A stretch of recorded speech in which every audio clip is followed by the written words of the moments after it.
Hello, YouTubers, friends, compatriots, villagers, shills, desolators, peasants, vassals, minions. I'm Useful Idiot. Welcome.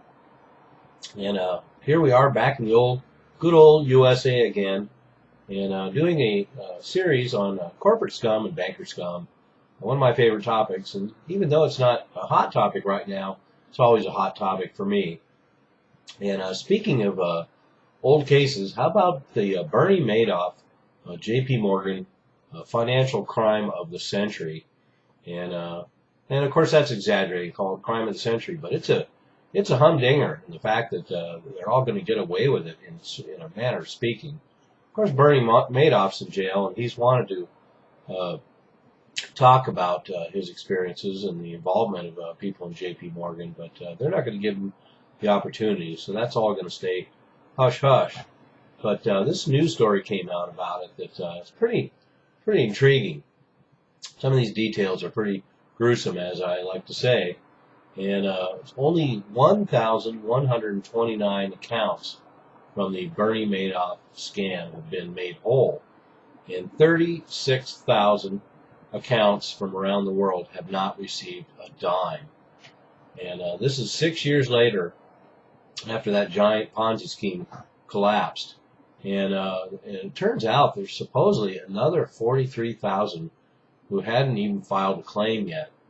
So in other words, this first of all, this Ponzi scheme was much bigger than anyone has really talked about.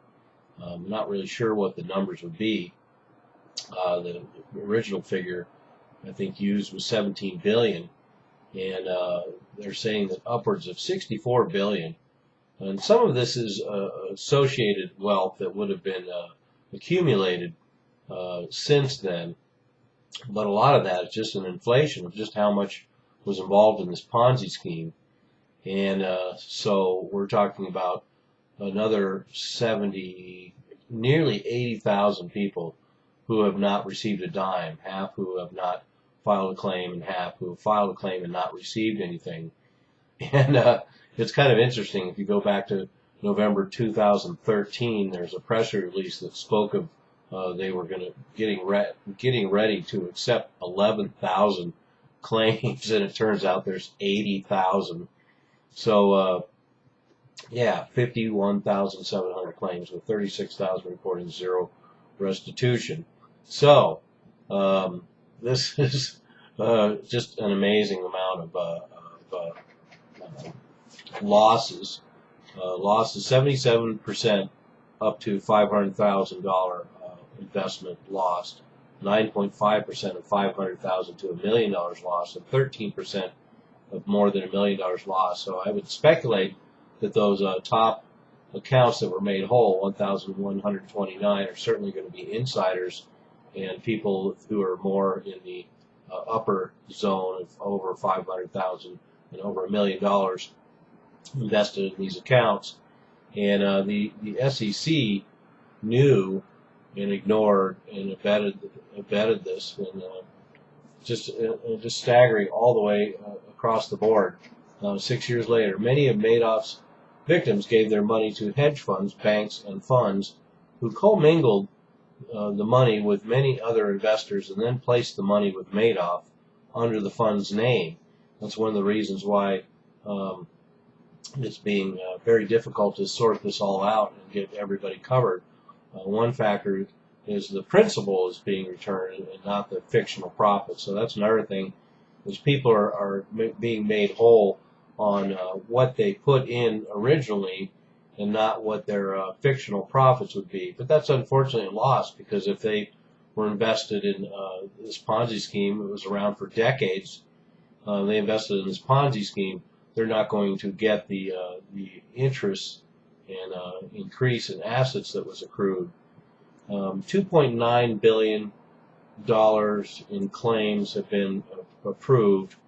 $1.2 billion has been distributed, and another $9 billion is available from the Justice Department through forfeited assets, getting things back from the Madoff estate. So $2.9 billion approved, $1.2 billion distributed, and so a total of somewhere around 10 or 11 billion. But they need 16 to 40 billion to make everybody whole. So they're nowhere close to making most of these people whole, not by any stretch of the imagination. Part went to pay off Madoff creditors.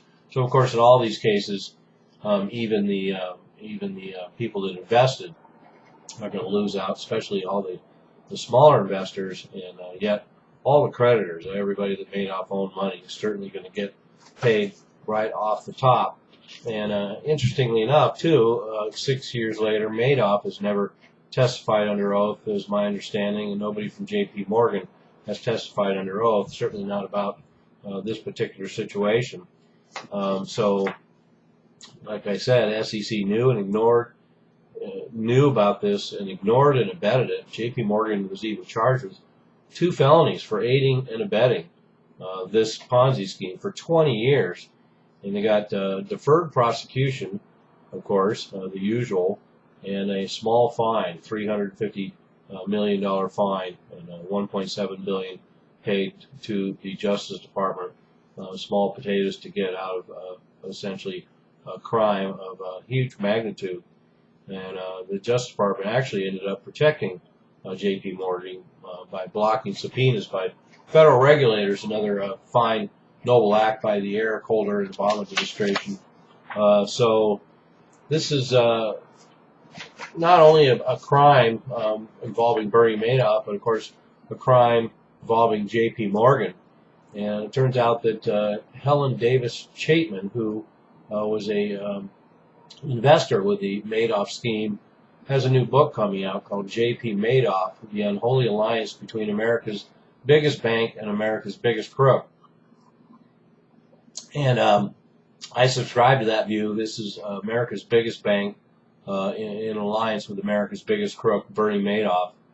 Like I say, this could easily involve $64 billion or some unknown quantity of money ripped off in this scheme.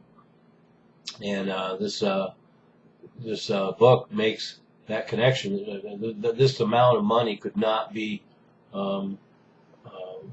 handled this way without a major financial institution being involved, and that major financial institution is J.P. Morgan. And in fact, it says in her book, quote, Madoff could not have stolen $64.8 billion without the complicity of a major financial institution, unquote. From 2006 on, Madoff kept $4 billion in his account at J.P. Morgan. And of course, J.P. Morgan likes to have that kind of money on hand because they commingle on it and loan out against it. So it's another asset they like having around, regardless of what they may know about Madoff. And then and the fact that they didn't know that this huge Ponzi scheme was going on when between 1986 and 2008, 22-year period, $150 billion went through that one account by Bernie Madoff. And there's 12 people in the Madoff inner circle, so there's only 12 people that are in on this Ponzi scheme. Easy to keep under wraps, but J.P. Morgan knew that Madoff was an SEC-regulated broker who was retained by customers to buy securities for them. So let me start this again and remind you that this is the crucial point where we find that J.P. Morgan is complicit in this Ponzi scheme with J.P. Morgan as a criminal organization.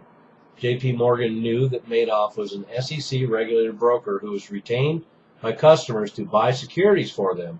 They saw no transactions in Madoff's account indicating he was purchasing securities for his customers. Instead, billions went to Madoff's co-conspirators or were wired overseas. And let me remind you, 20 years from 1986 to 2008, $150 billion went through this account. None of it was used to buy securities for its customers, or a very, very small amount, and everything in that account went to Madoff, his co-conspirators, or was wired overseas. And J.P. Morgan made also in the final days of just before the Madoff fall, J.P. Morgan came out and showed a report that they realized that there was irregularities in the account and gave warnings. But at that same point, they gave J.P. Morgan gave Madoff an $145 million loan, even after issuing a, quote, notice of fraudulent activity, unquote, in Madoff's business account. And he was, in fact, insolvent at that time.